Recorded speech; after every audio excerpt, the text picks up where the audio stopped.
This is the second day of the idea of radical media. This morning, it's no longer morning, but okay, this morning we have with us our two friends of yore, so to say, Peraica and Vuk Ćosić, people who have been our collaborators and close people related to our concerns with everything digital since early 2000s. So you can even see Vuk's work here, which stands here for the last almost 15 years now. So,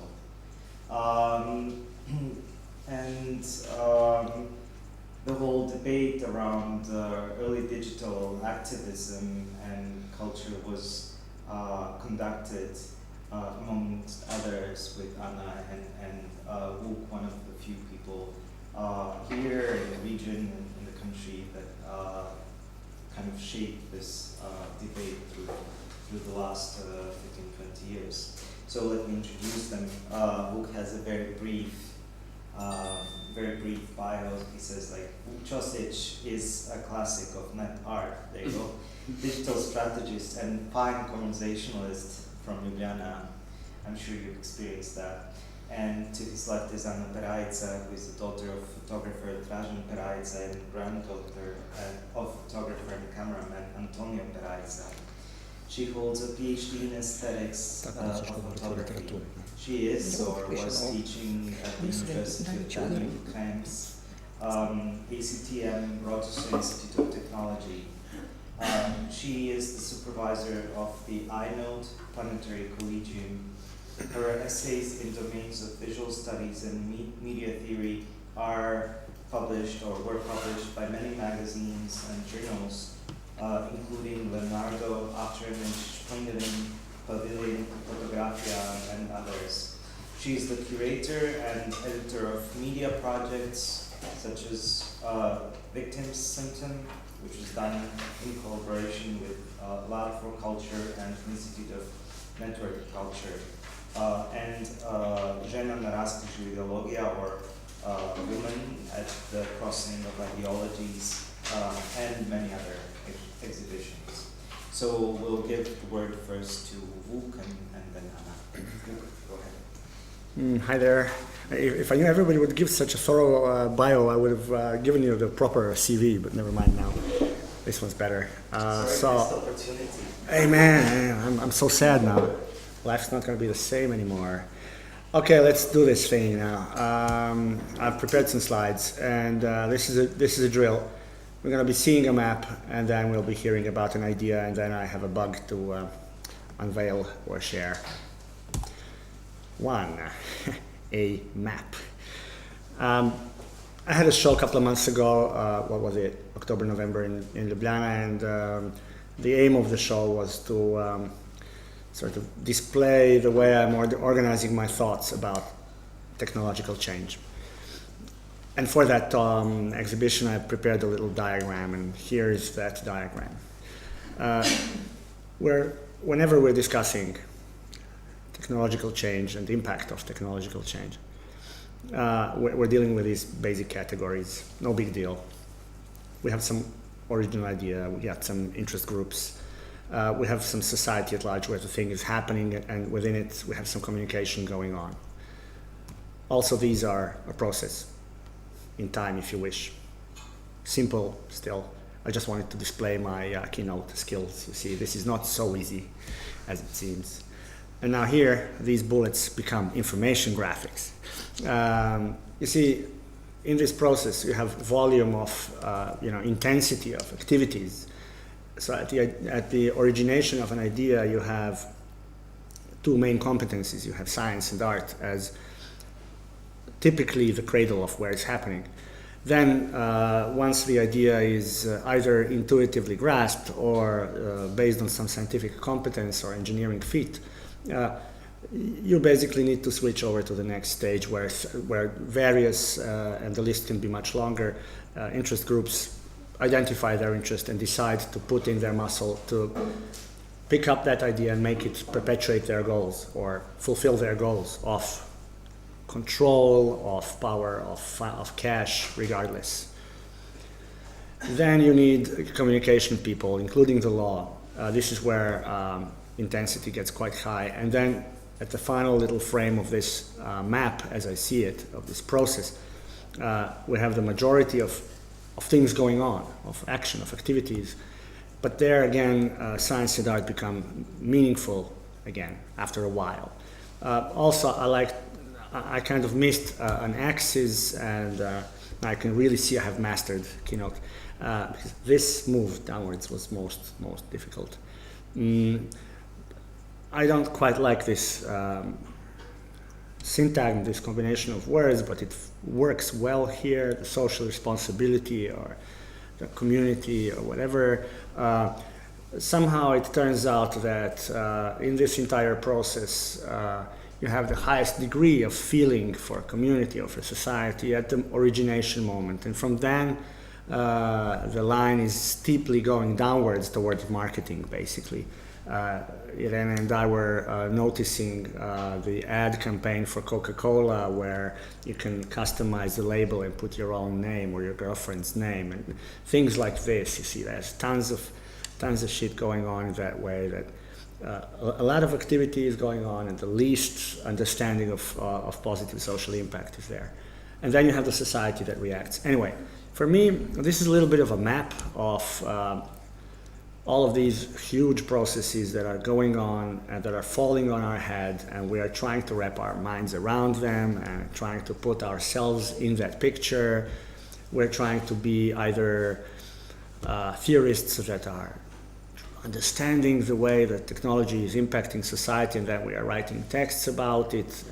But in that case, we're at the last square, at the last circle, and our possibility of impact is pretty much equaling zero. We can maybe choose to put ourselves in some other of the four frames. It's all up to us, it's where we want to put ourselves. And I'm making my choices too, and I'm trying to go towards the root, not to wait for some jerk to develop a lethal piece of technology, not to wait for some company to propose a stripped down version of some technology or a medium. Well, as far as I can get to the left of this diagram, the better I feel in the morning. And this here is a workbook for all of you to have fun with if you feel like drawing power lines and relationships and shit like that. This is for kids. But it looks good, and these words are in a circle. Okay. The second thing here is a little bit of proof. Just a tiny piece from that exhibition, and also I like the fact that I can show videos in a talk, so it's like saving me a lot of energy. So here you go.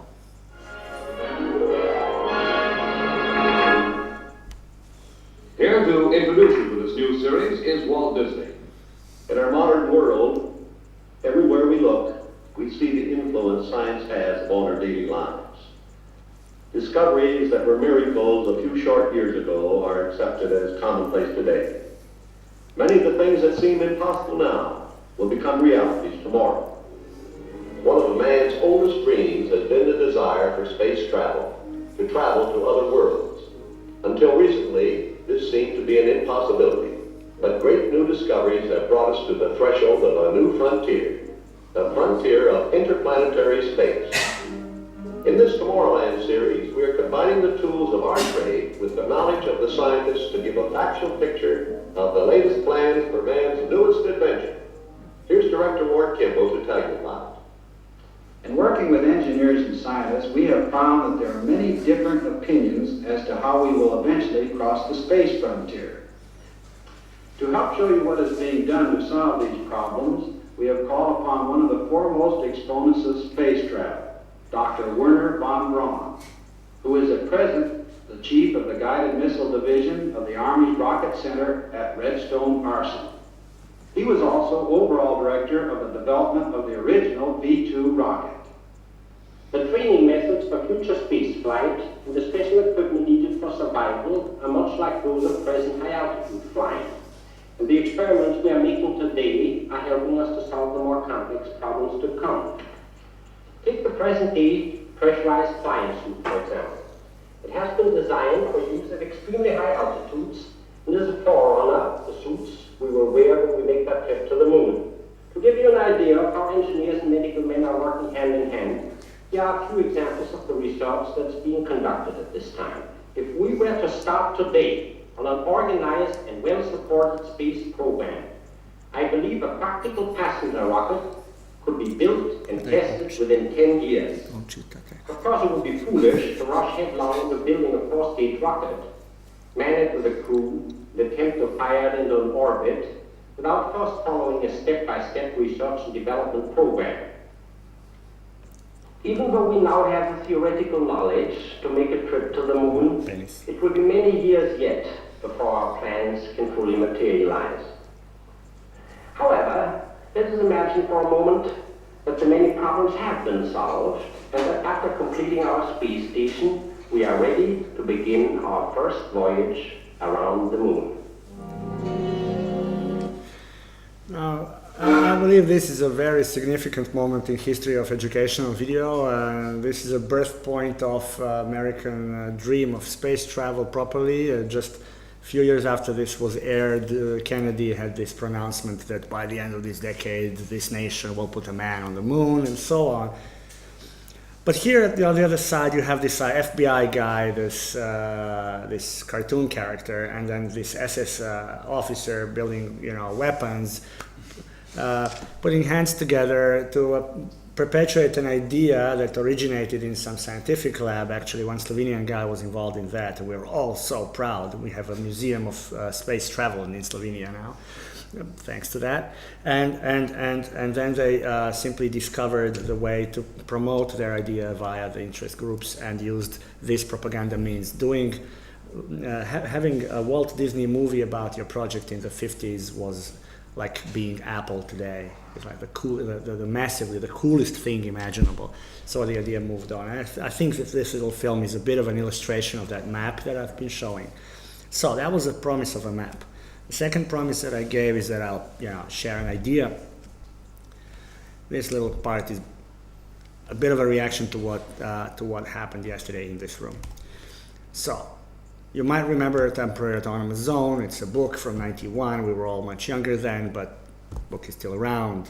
It was a seriously influential piece of gear. I met Peter at Budapest for the first time, and then we kept meeting.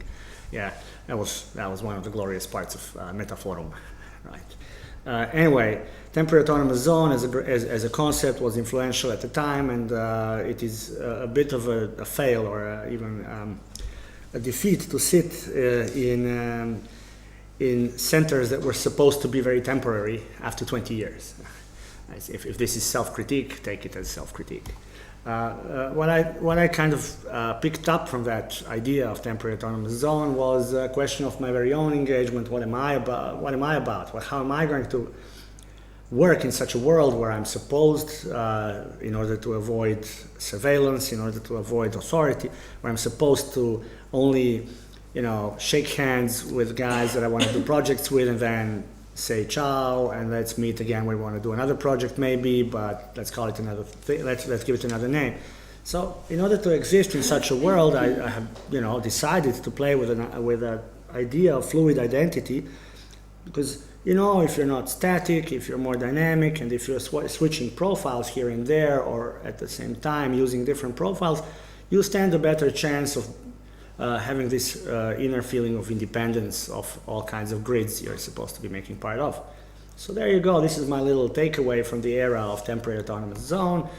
And in my two main activities in life, in arts and then in politics, this is how I operate. In art, I function or I exist in three parallel tiers, like in railroads, okay? I do stuff for artists, I do stuff for galleries, and I do stuff for collectors. And I think this is kind of interesting to say, because not many people have this thing sorted out in their minds, or souls, if you wish. For me, there is still this art for artists, this stuff that I do, ideas, writings, maybe objects, printouts, I don't care. Stuff that I do when I, talk to Luca. And it's a piece that I make just to show to him It's not bromance, it's not gay, it's just a thing that I do with a guy in my floor of the building.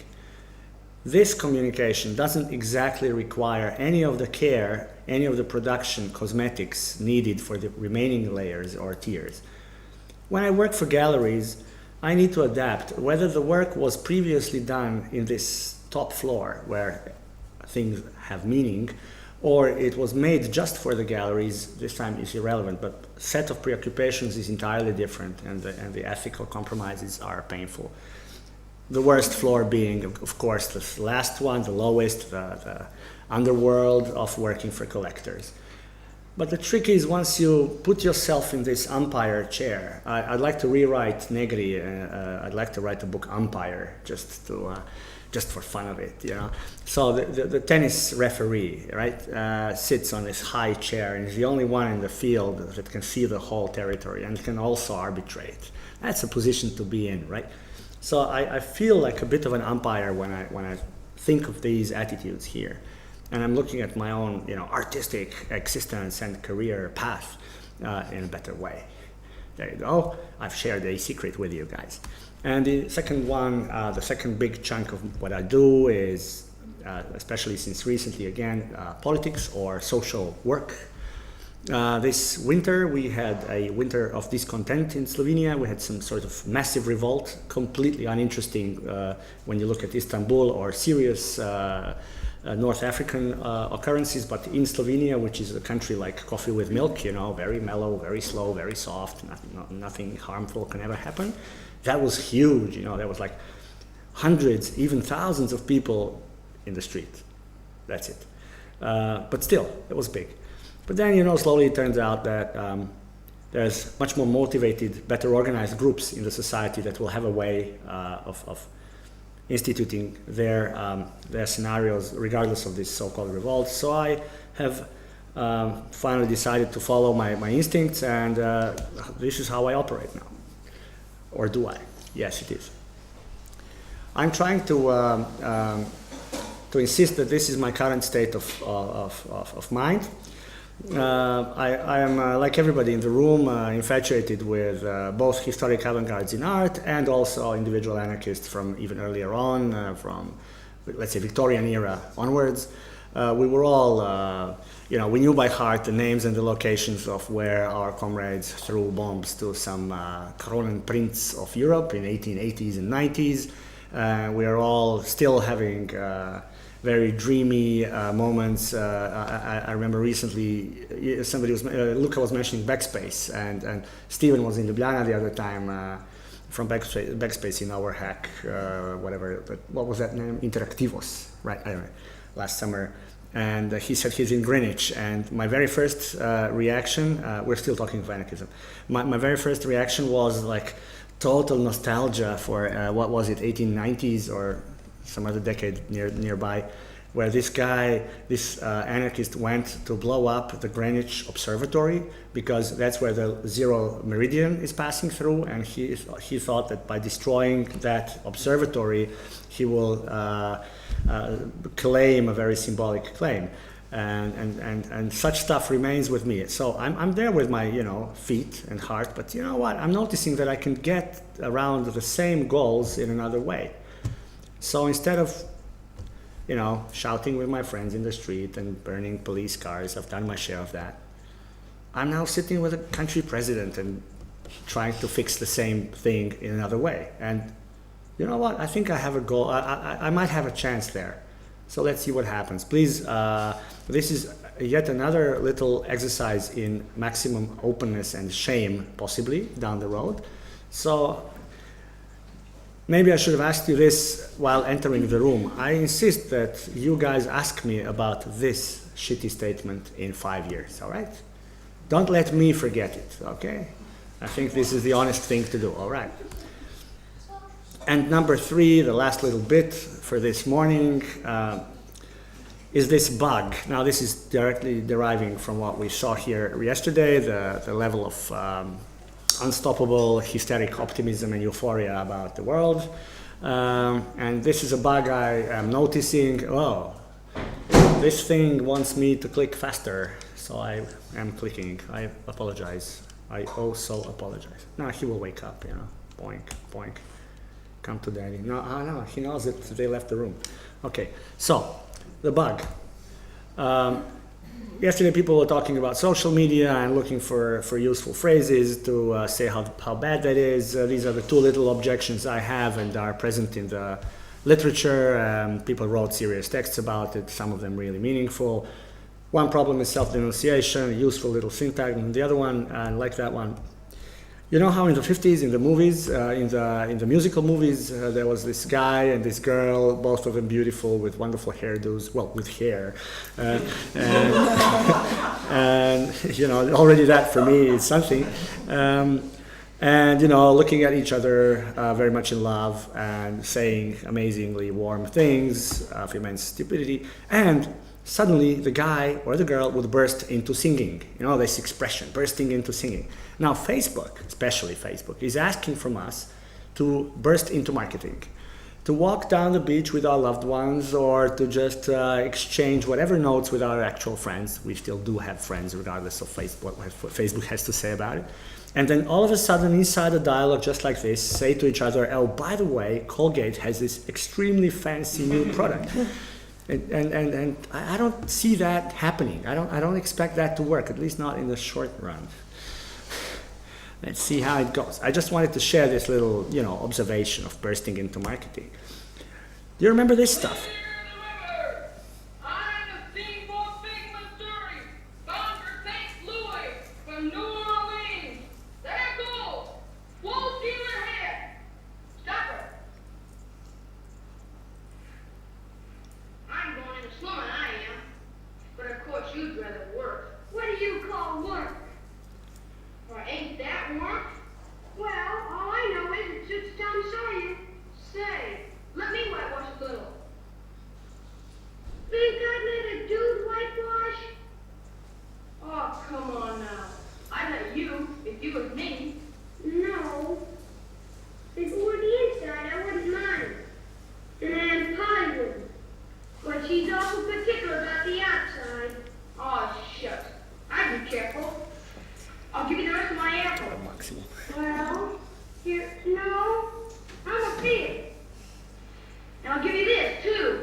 Okay, it's not even a metaphor. It's the truth about the world, right?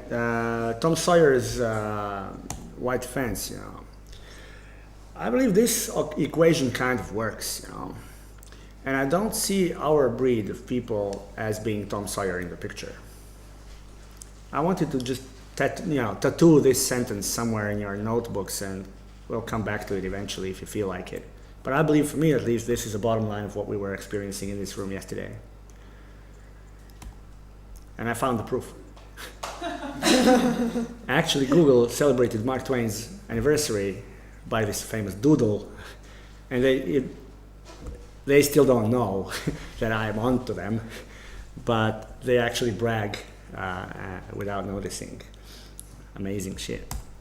Because you see, we are failing big time, and these are 3 historic fails. One of them, you know, these are 3 little conferences where we should have been at with all kinds of demonstrations, and there's been none in any of these. There hasn't been a demonstration in WANSEE, but I understand, yes, you know, winter 1942 wasn't exactly the spring of civil society, and yeah. Bretton Woodstock, I would have loved to see that. There was no Bretton Woodstock. We were stuck with this economic system as we see now. And of course Dubai, where we had this beautiful conference a couple of months ago. The ITU, the International Telecommunication Union, was basically discussing the fundamental operative definition of freedom for the rest of humanity. It was the meeting. Can you explain a little bit about the first one? Oh yeah, first one was where these, the happy 40s in Germany. 1942, I believe I know which party was having a majority in the parliament in Germany at that time, and they were imposing their little agenda. And look, WANSEE conference was this place where there was this bureaucratic meeting of fixing the logistics of Holocaust, basically. Eichmann was there, and many such guys. Most of them wearing same clothes, right? Okay. Bretton Woods was just 2 years later, in July '44, and it's the place where American and English, mainly economists, made a deal, several fundamental deals, how to institute economy after the war. To put it very, very, very, very simply. And Dubai, this third instance, was just now, a couple of months ago, where 180 states sat around the table to make a deal of how are they going to run the internet. And you had regimes like the one that has put Pussy Riot in jail, or the one that has put Manning in jail, which are identical, and other similar ones, such as China and maybe Turkey nowadays. It's the same operative. And they sat around the table and they made a deal of sorts, or at least they tried. And interestingly, again, there was no demonstration there. And just similar to the Google fence, the Google Tom Sawyer white picket fence, I want to show to you how these guys are completely, this International Telecommunications Union, how they're completely unaware of how transparent their operation looks. If you have that map that I have shown to you earlier, I'm going to show you a small promo video for the conference, if it will work. It should. How they see the history of telecommunications, the same history we're all debating here. Play, please.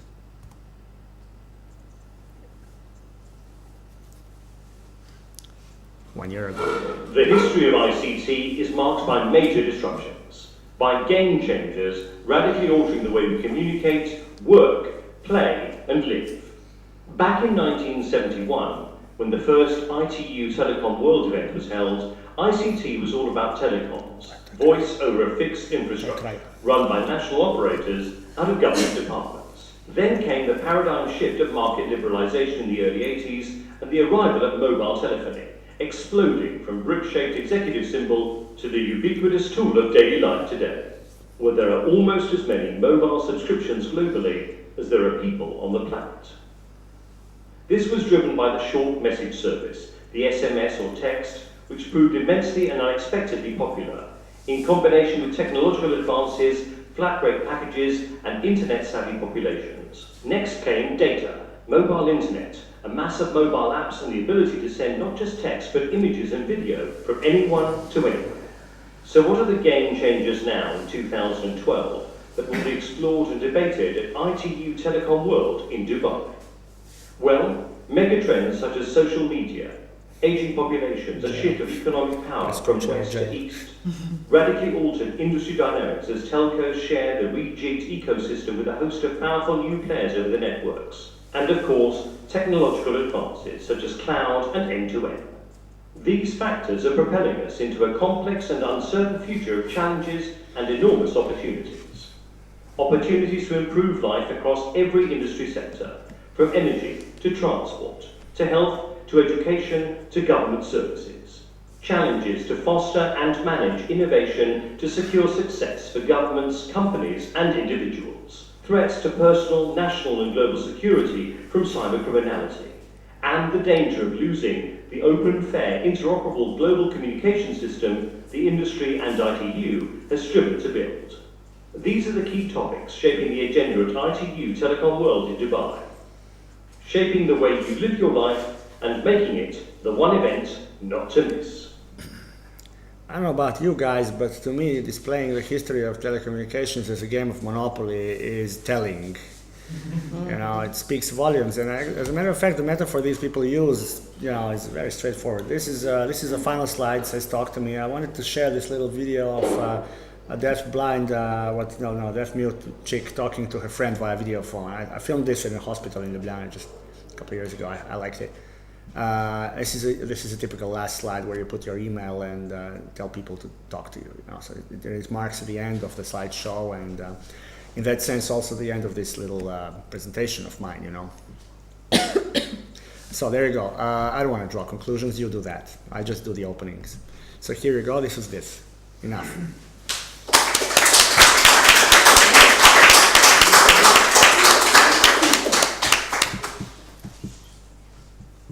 So if there are questions, that's yeah. No.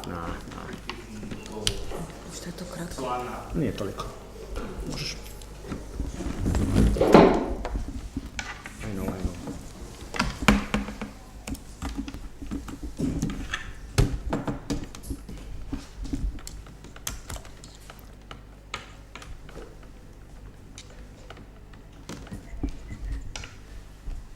Ga vidi, ne. Polako moraju da se prepoznaju. Dobro. Te si stari, ovo, ono, to se zove handshake. So, hello everyone. I would like to thank the organizers for inviting me. It's a bit short table. For inviting me to the conference, for seeing my friends, which have aged for the last 20 years, and for the conclusion of yesterday's presentation. I can say that I would just like to conclude. I really feel old after all these presentations. It takes me back to the time which was obviously a long time ago, and it draws to questions what happened to the activism we used to know back in 90s. I would like to speak about one small example of participation in regard to the activism back from 90s, and from speaking about scenarios and the different possibilities being used back then and now being commercialized and used by some other people. And I would like to maybe give some optimistic view to the situation, especially regarding the defense of public space, which is the dominant question and issue of the act. It's shutting down. No, it's self-destructing. Yes. So it's a Windows machine, right? Yes. So basically, I would like to speak about the topic of the public space and what happens when these fights are being held by inhabitants, especially being marketed under the label we know as UNESCO. So the main theme would be Diocletian Palace in Split. I suppose you heard for it. It's a 1,700-year-old Roman emperor-built palace, which was inhabited for all of that time, which means 17 centuries. The reason why it was inhabited was that a group of Slavic people that came to the Mediterranean coast were rather small, so they entered inside the already existing walls of the palace. I'm going to show you just, I'm not having a presentation in PowerPoint like Vuk, because I like to move from different places to show you the problem. So here you see 4 images that are visible. You see how the Diocletian Palace was looking at the moment it was built. There are 2 models, and how it looks right now. It is protected by the UNESCO World Heritage Organization since 1979. I was 6 years old by that time. I'm also an inhabitant of Diocletian Palace in Split.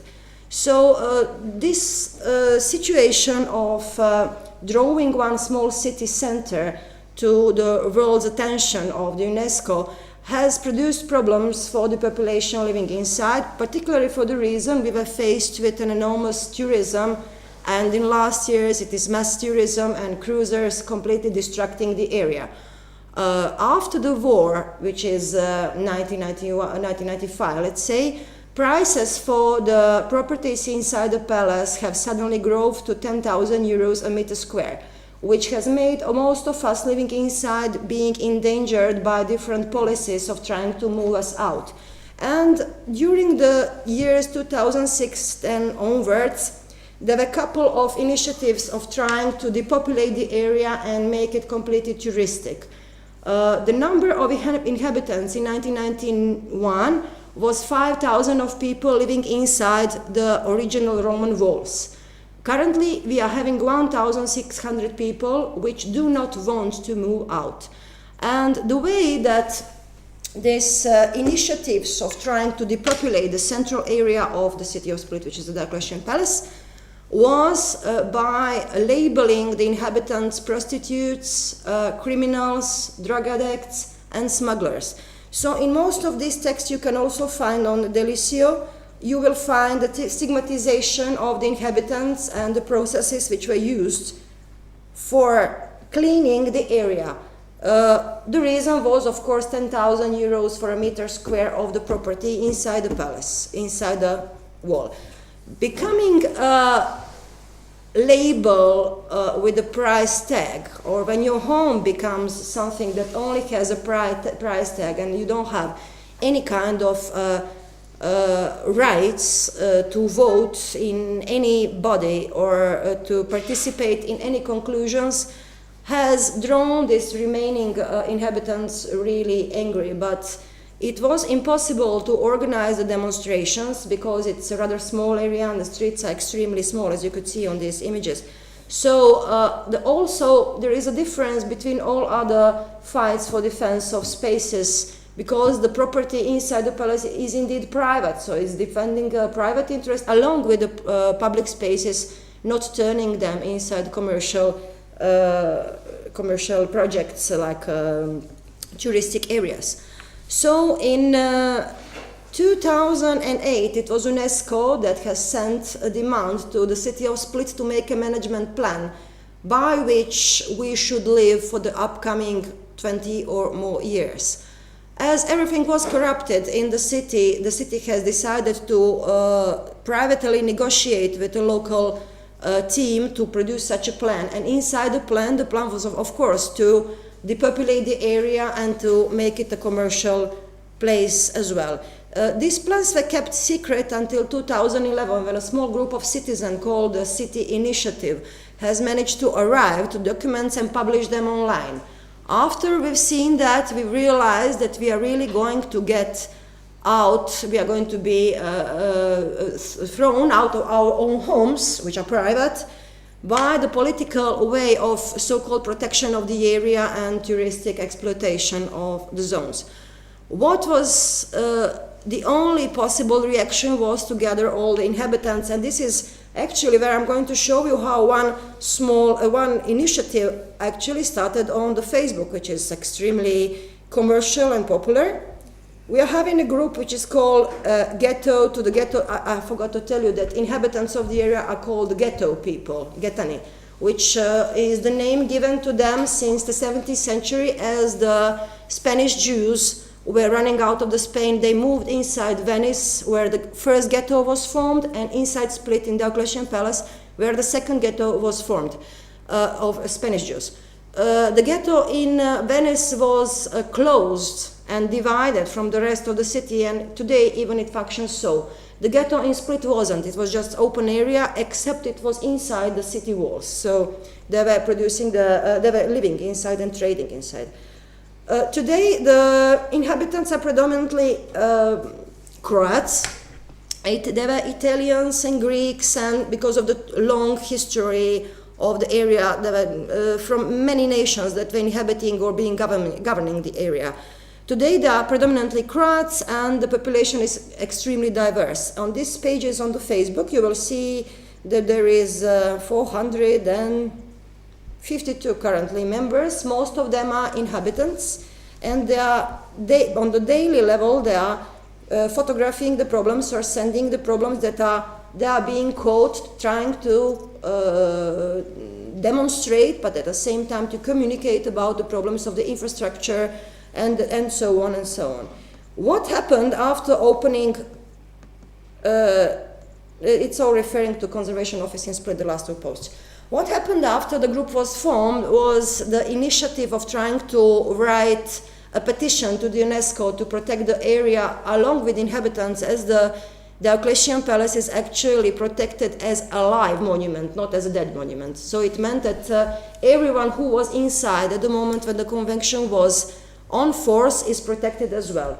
By calling on the convention that says that the Diocletian Palace is a unique, alive monument living for 1,700 years, calling up on the definition of life, inhabitants were trying to make a call for the protection along with the monument, so trying to call on own zero-category monumentalism as life.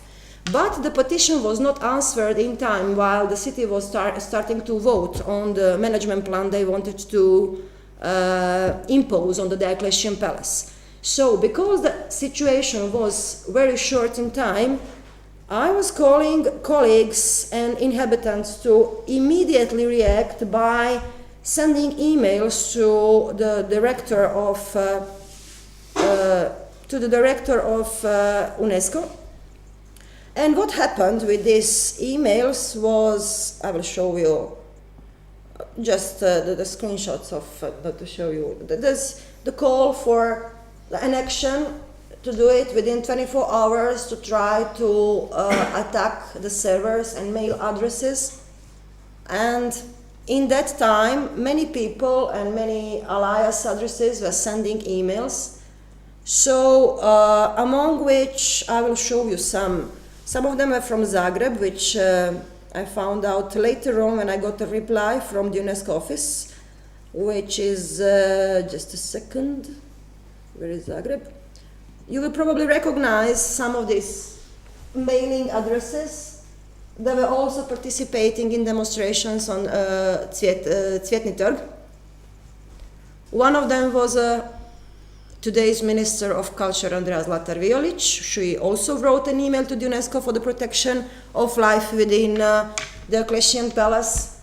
And by some strange situation, the World Academy of Science director appeared also to be one of the ghetto people. He wrote immediately to the director of the UNESCO. So many of these aliases were writing extremely long emails trying to explain the situation of the need to protect life inside the palace. This was really a short time.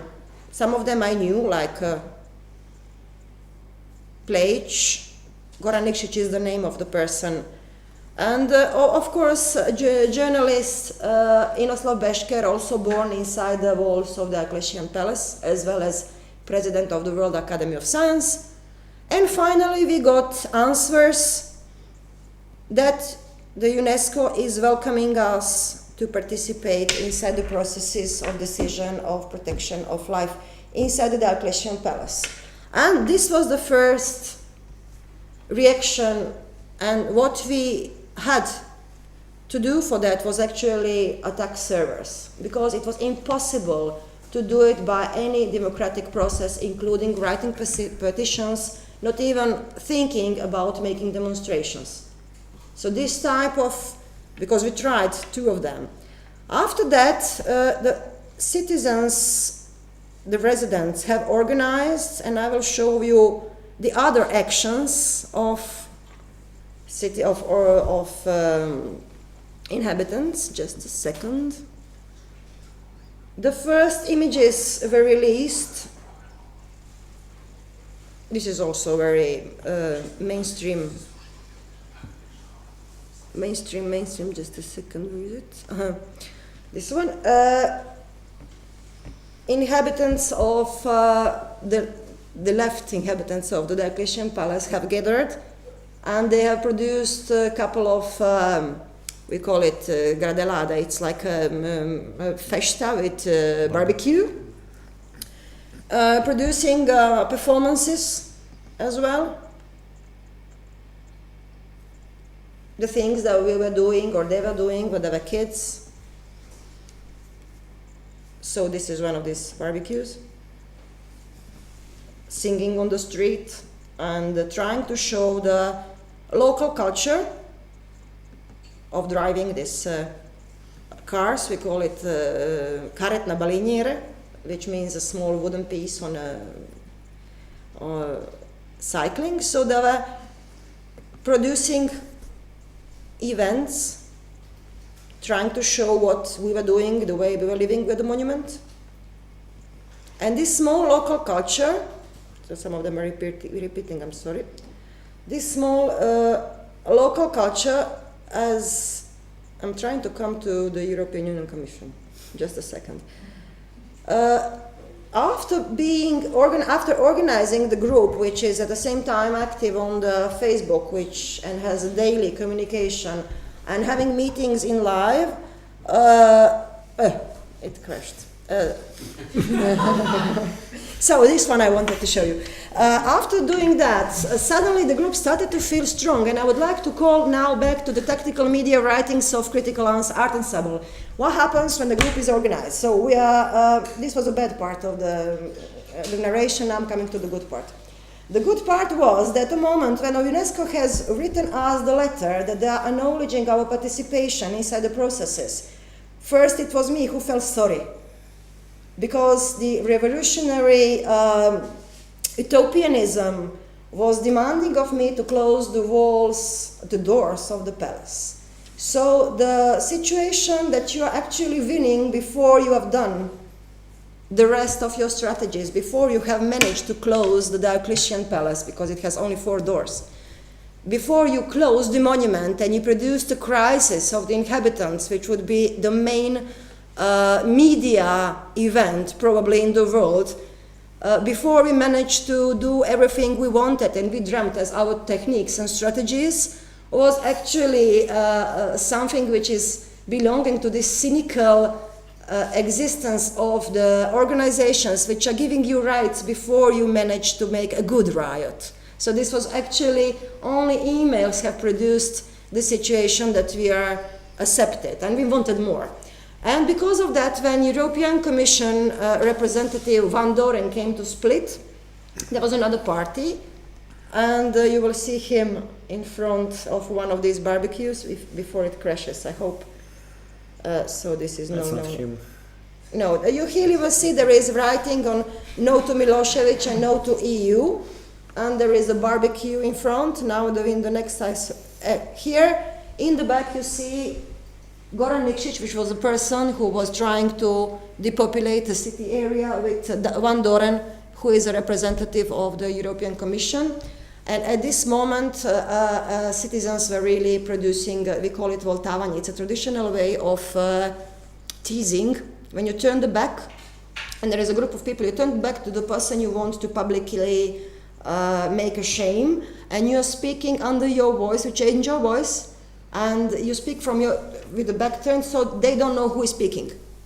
And you're exchanging the position the way that they hear you faggot and things like that, and they don't know who told it. They're just moving around. So we were doing this type of situation with European Union representatives, which was one of the good parts. That means you have a history of strong occupying rulers. Yes.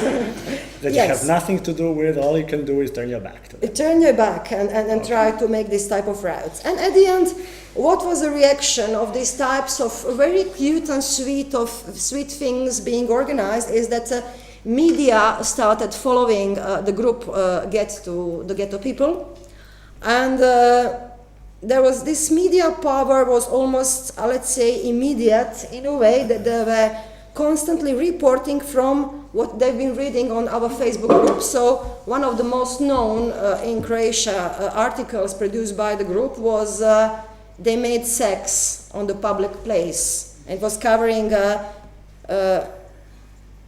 it was a couple who had sex in the public space and was recorded by inhabitants, and they were singing to them. When the couple was having sex, they were singing to them nationalistic songs. So it was a weird combination. They recorded it by mobile phone and sent it to newspapers. It was on the national TV news as well, on all the covers of newspapers. This was a good part, that you're having an immediate connection to the media just because of producing different type of, let's say, charming but nasty urban events, and every time they're different. But at the same time, media was also picking up something that was not true, and we were testing this. Local daily newspaper have published that a guy who was making a barbecue you've seen before, that he died, and then they had to excuse to everyone. And this was also a bad part of Facebook releasing the information from the group and then suddenly starting to react on the network that was built from the Facebook group over the real events and the communication with the journalists, which also like to come to these parties and cover the events. So basically, when you look to this situation, which is just, I'm not participating much anymore because there is too many people and they're constantly sending overly many comments and reactions, and because they want to say more now. I'm just there since the very beginning. What I wanted to say is that basically what we were doing back in 90s, and especially when there were these communications over net time, I remember these fights with Andrei Tishma. He was the main protagonist of this information, disinformation, communication strategies. And later on, by trying to discover emails and have massive actions and communications with many people, it now started to happen also to new users and new citizens being online. At the same time, it's very interesting to participate in these processes, but also it can look trickily kitschy and commercially popular in a way to those being used to do it in a more profane way back in 90s. But I would like to suggest something that is related to this sociology of tactical media. Unfortunately, what I see from this perspective of being included and being one of these 450 people inside is that the tactical media of the 90s was basically elite. And that what we are facing right now is the situation in which many of these medias which can be used tactically are not elite at all. And here we are having a guy who is a seller, he's cleaning fish on the market, who is one of the users. Many of pensioners, kids, and people that are in invalid chairs and they cannot move and they are using media as a therapy. But this type of media, extremely popular media as Facebook network is. And because of that, it's possible to do much more things than it was before during the time when this media was actually elite. And at the same time, what I would like to suggest is practically it's much more convenient and functional to use new media as a way of demonstrating than really going somewhere out and crowding the street. It turned out that it was much quicker and we could use many of aliases and make a larger crowd by opening new email addresses. Once we were writing to UNESCO, then it would possibly be if we would be trying to gather in space and make demonstrations, because it's a small amount of people being included. But concerning the dynamics, referring back to critical answer, someone writing about group dynamics, about the critical mass. No, it's not basically true that when a group reaches large numbers, it's going to split apart if the right media is chosen. And that is 2 years of this group is existing and still working. There is no authority, there is no hierarchy, and that's what I actually like, because I'm not there. I have started it, but I'm not there. Everyone else is doing what they want, and they do it for the right of their own sake as well as of their own neighbors. So basically, the unhierarchical inside this new organizations possibly existing and possible ways of demonstrating is what is interesting in what we used to call radical media, but today has become mainstream media. And I think that's a teaching of 20 years, that in practice it's becoming massive, commercial, but it's still useful. So basically, that would be what I wanted to present to you. Thank you for your attention.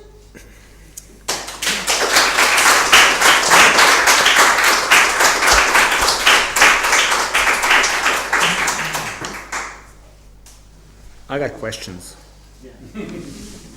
I have many questions.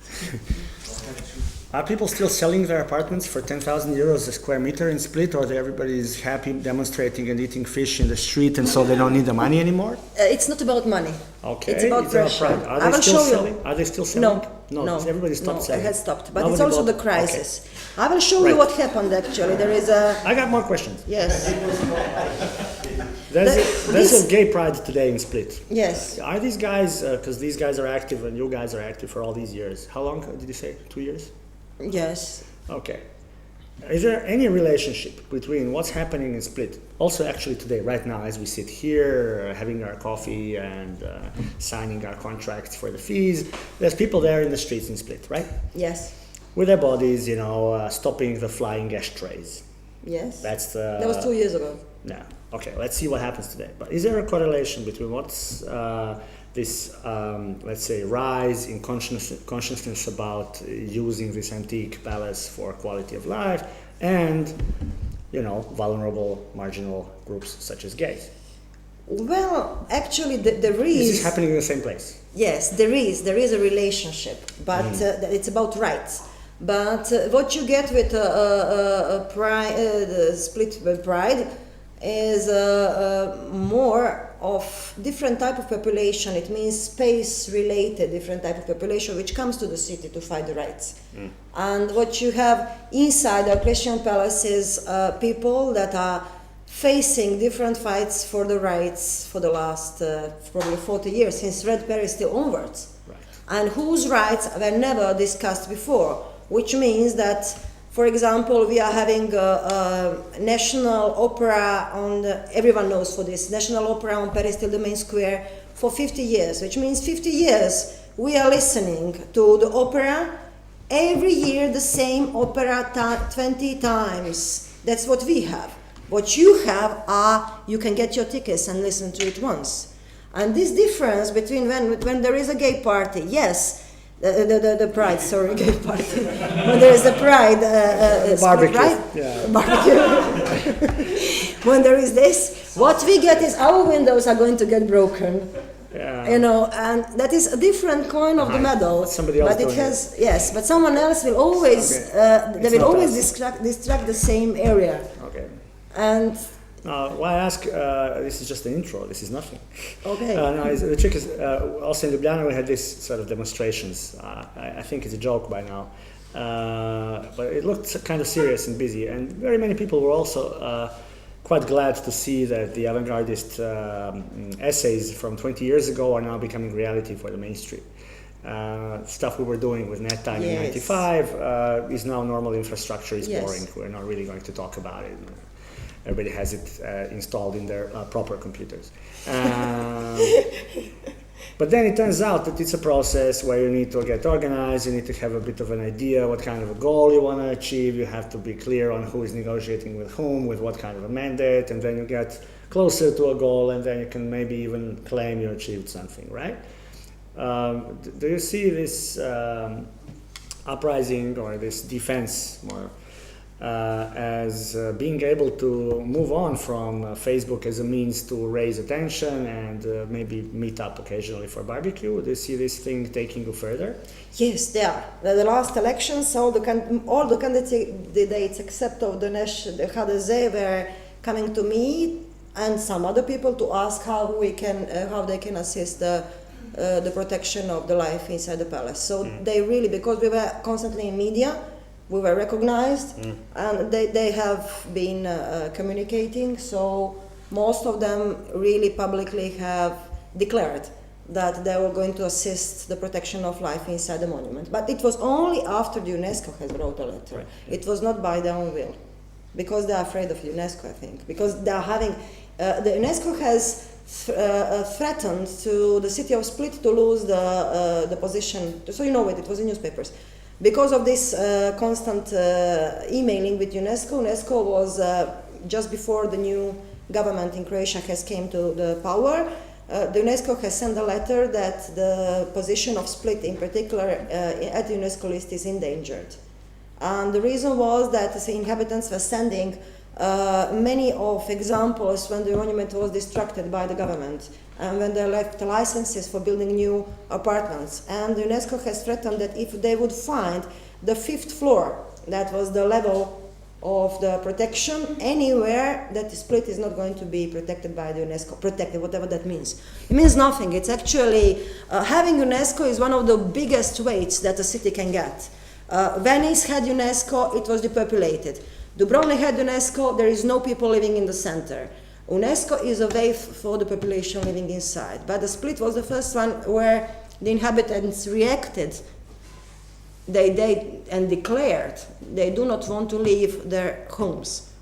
And the processes otherwise would be a mild gentrification through the conservation by using the international agency to protect and give meaning to gentrification, which is called culture and conservation, basically. Sveti Stefan, pa dobro. Yes, Maybe Sveti Stefan. I may interject a word. No. So speaking from the experience of right to the city, so that's period like 2006 to 2010. We also did use many things that we kind of encountered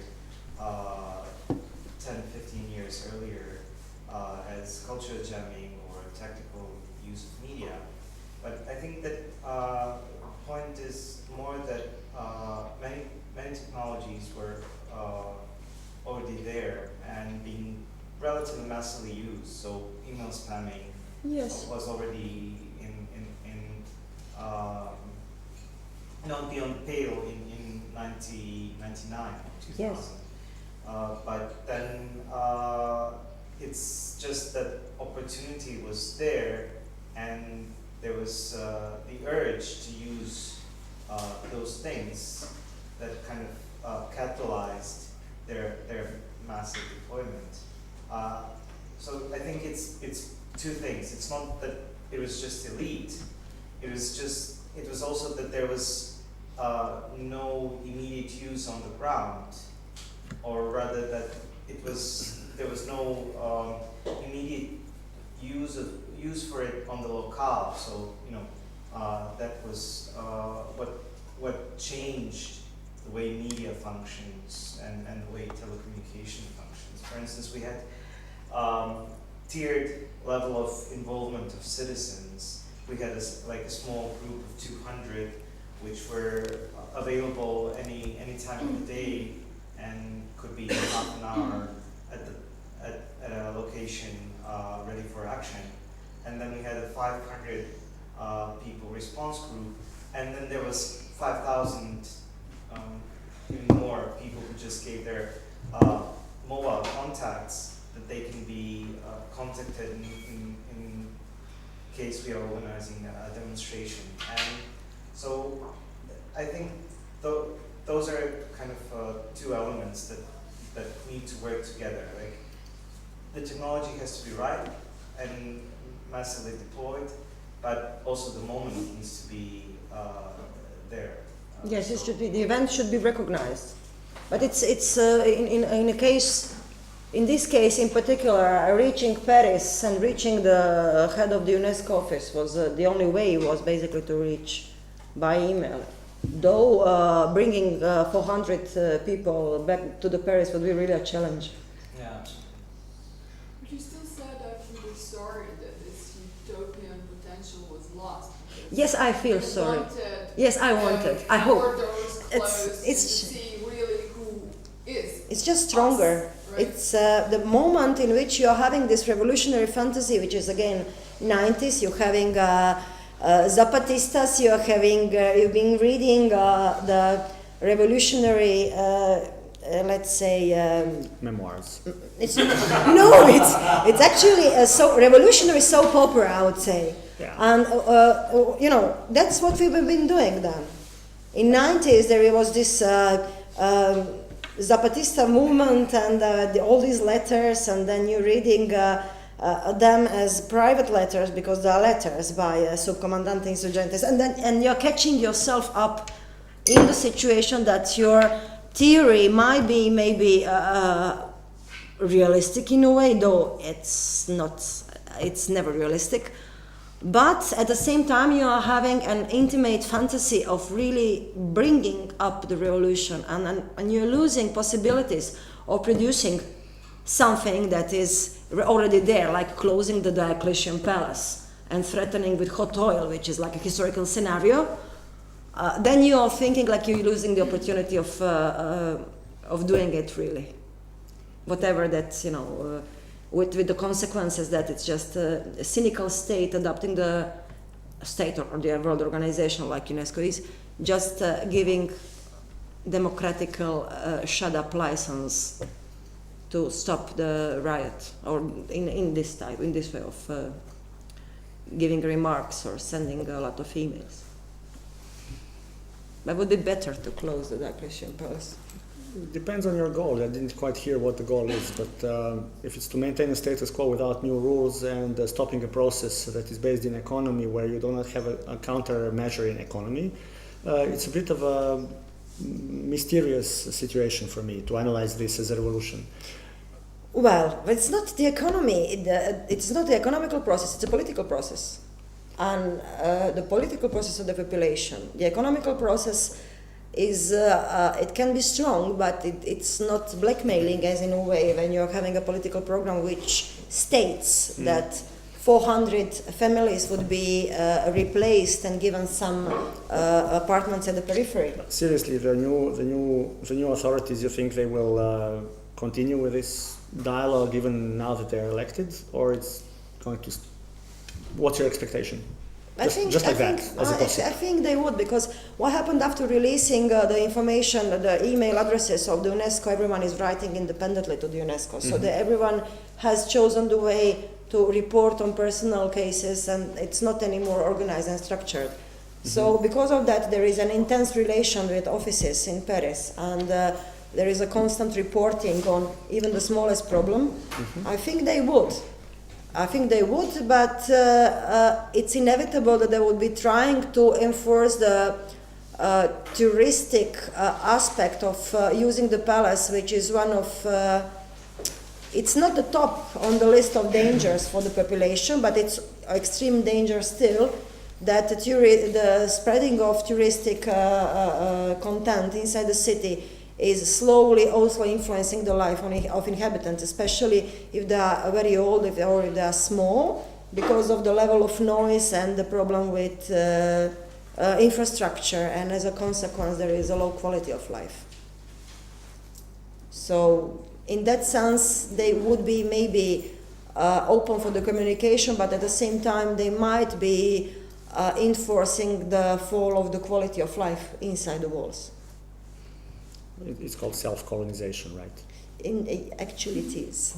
Yeah, so it has nothing to do with split, or it's broader. Huh? Yes, but it's a general process anyhow, that you're having all the UNESCO sites are being depopulated, and the population inside, there was some North Africa country, they have been facing this political will of moving citizens outside of the area. There have been there riots, but it's so-called totalitarian country, though the differences between totalitarian country and stupid country are not very large, Yeah, 5-6 differences. Yeah. They're quite close. The essence of UNESCO charts, whatever the charts are, is modernist cabinet of curiosity global. Yeah. So it has to be shown, otherwise there is no need to protect it. And it's not only listen to this idea of different notion of heritage, of living heritage in William sense, let's say, or in Young sense of participatory part, is slowly introducing these global charts signed by all the countries. So basically, you can't have it both ways. You can't have UNESCO protection and not being basically in a cage for exhibition. Yeah, it's like putting Lord Elgin's name on the Parthenon instead of taking the stuff to London, right? Yes, it's true. It's true. So it's Yeah, it's better than slavery. Yeah, beats slavery. It's cheaper. So you're actually you lose, because best for you will be to split to lose protection of. Yes, it's true, and it was 3 times we've been. We had comments that actually the inhabitants are going to throw the UNESCO by constantly reporting to the UNESCO which are the problems. At the point we had a blog, and because we have many photographs in our albums, family albums, we had photographs of the palace from many different times, and we could compare which buildings have been added new floors, and we could record from our windows, and from the street it's invisible. So because on this blog that we were showing before and after situation, and UNESCO was picking up photographs, there was a meeting in April in which Croatia had to report on all of these cases that were reported as problems to the UNESCO.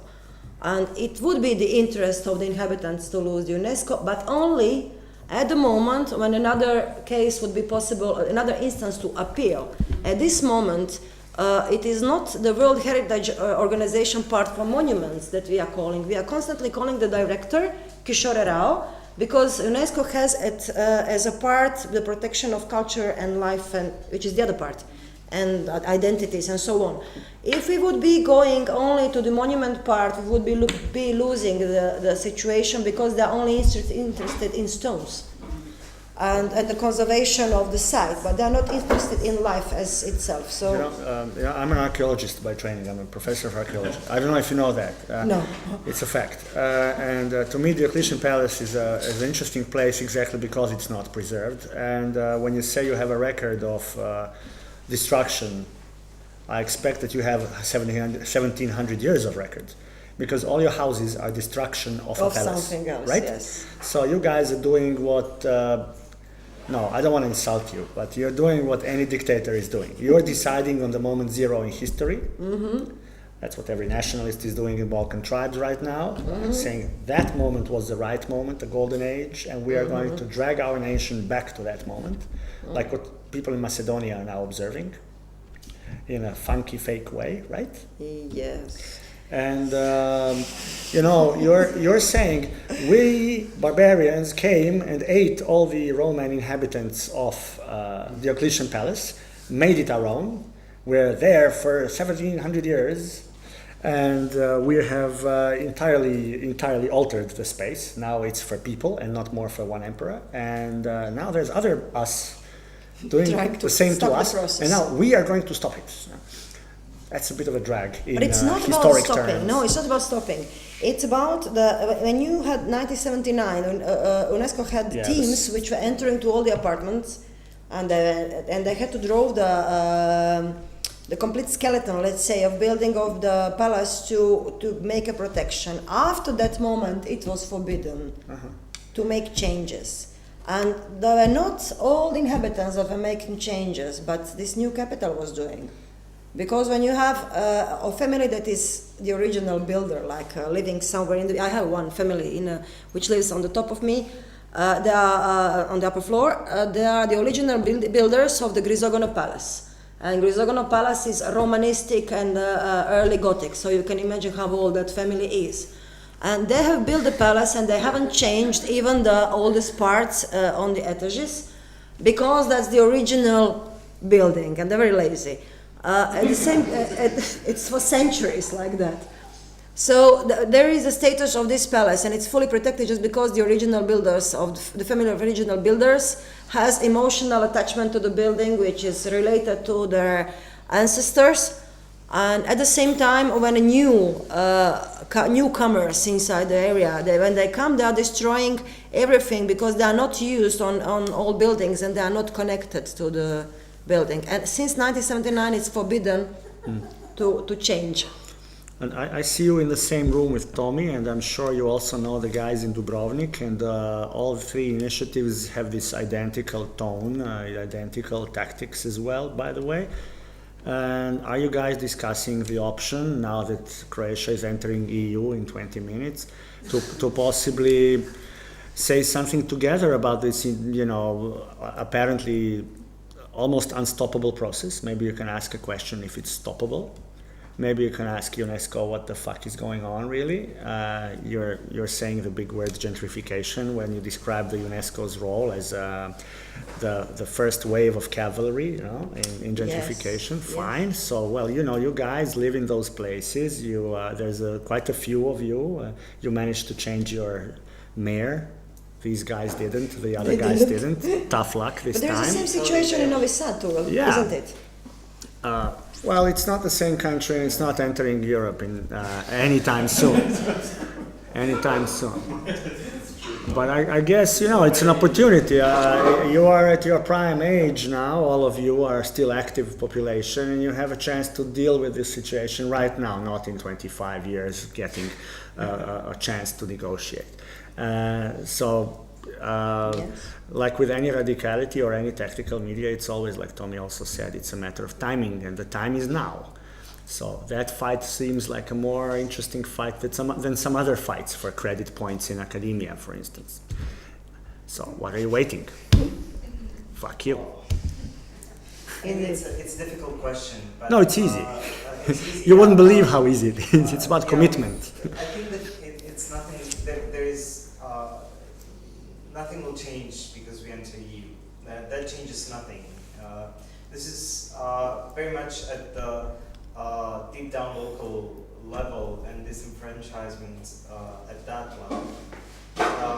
I can also. How do you police? No, that's the reasons why it wouldn't work. But what would be the reasons why it should work? Why should what work? An idea of jumping on a big stage right now when this German chick is around celebrating the, you know, entrance of Croatia to the European Union, to a family of European nations. You know, use the moment, man. You're dealing. You know, you guys are underpaid assassins in the realm of symbols. You deal with symbols all the time. We fill galleries with our stuff. We know about symbols, right? So use that symbol for you. No, but really, like, I mean, you can even achieve something at the level of, at the declarative level, very high up. So, Yes. for instance, we were able to scale the topic of urban transformation, transformation of coastal areas as an important political debate for the national elections 2000, oh help me out, 2007. Yeah. That has become sort of the mainstay topic of political debates among the big players even. Yeah. But you know, that has had no effect on the local level. Did you guys? No, it doesn't have. Did you guys Just put like- yourself in the political parties that are writing the programs and executing the programs, or you just stay outside and tell them what they should do? It's kind of not easy to enter into parties, and It has to be easy. I mean, okay, we didn't try. Strategy, I should also say. I'm sorry for grilling you here, but you know, it's That's fine. we're among friends. You know, I figure it's, you know, let's use the How time. about you? How about you? He did. I was invited. I refused. Yeah, this is why I ask, because I tried I that. was I know how it invited to works. enter to the party. Yes. But any discussion of your talk. But No, he was on. It's actually no, not yes. fair. I was being kind. So we are speaking about this moment of institutionalization, what Tom is speaking, and also Critical art ensemble. he accepted entering politics. I refused myself and never not even thinking about it. But the problem of solution. We were, I shouldn't say we So- weren't. We were even, but we failed for internal reasons. Yes. Because there wasn't enough energy to sustain a serious political fight. So that's the reason why we gave up on that idea. It just wasn't right in people's minds. But I think that really that there is a sort of a split disconnect between the level of declarative politics on the national level and beyond, and what's going on the local level, where you have basically forces of capital and small-scale regulation, where you have just like 15 people, 20 people deciding what will be the direction of urban policy. Yeah, like And that's it. I can split. Take the example of Split. And I think that, we do have forms of networking and staying in touch and helping each other, but that still is far below being able to kind of put a wedge into this cogwheel of capital and local politics.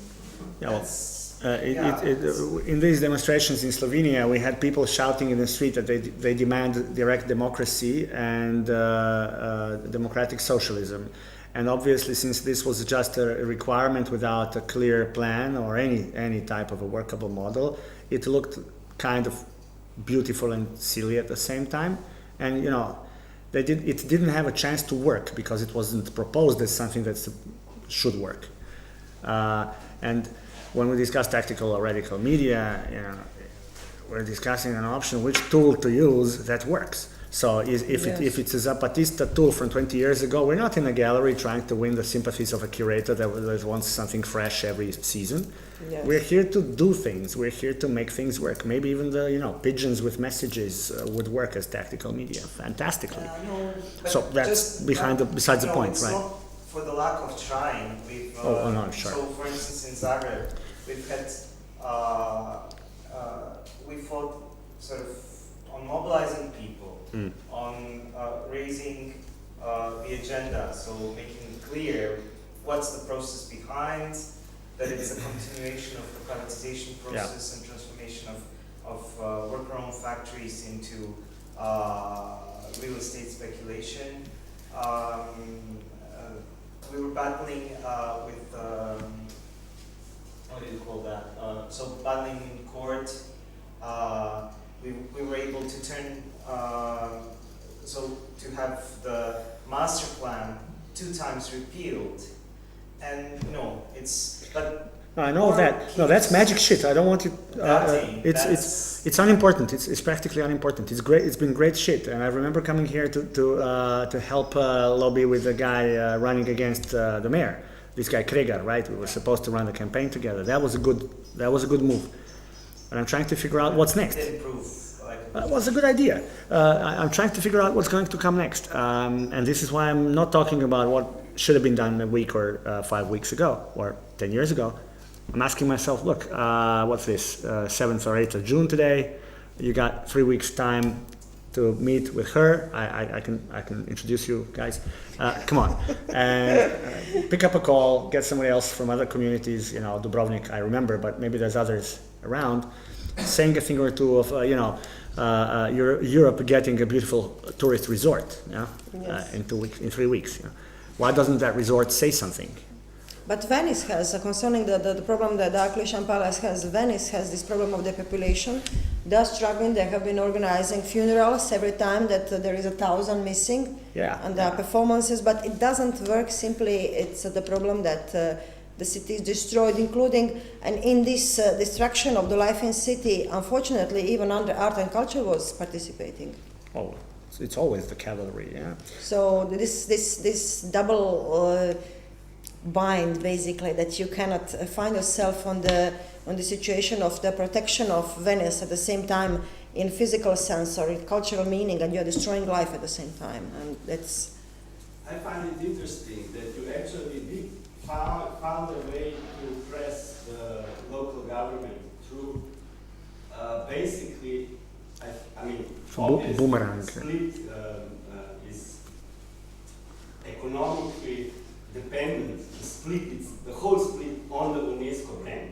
Yes. And the brand, you went to the director of the brand, not to the actual UNESCO protection of the stones. Yes, like they can. because that yes. would be counterproductive. Yes. And Vuk is now suggesting to go into EU bodies to discuss this, but I think to go to EU bodies to discuss gentrification is similar to go to EU bodies and discuss independence of Catalonia. Or intellectual property. Or intellectual property. Yes. This is only the way that you are basically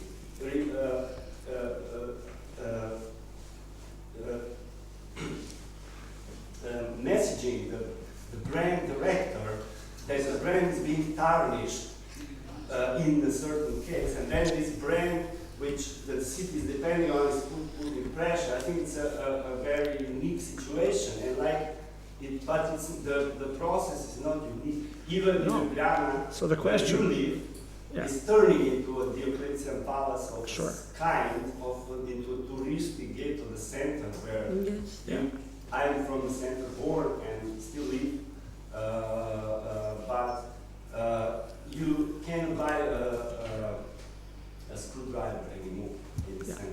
it's the same dynamics, but you see, I'm not asking that so much. The good question would be what kind of a goal can such a team, such a bunch of inhabitants put in front of themselves, and then work to achieve it.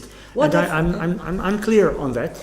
Whether it's a goal, in stopping the course of history in its totality, or cannot be the case. But Venice has invented this.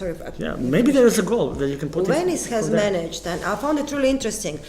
In a short time, but now at the end of the depopulation process, there are really small amount of them left. They managed to protect the dialect as a language. They have managed to protect the society as claiming that they are completely different. They are constantly using this identity thing of the European Union to protect the population of the Venice, which I thought was the best way to do for the Diocletian Palace, to try to use all the possible brands and to overly brand the area. So try to define ghettoization and so on, and try to brand it.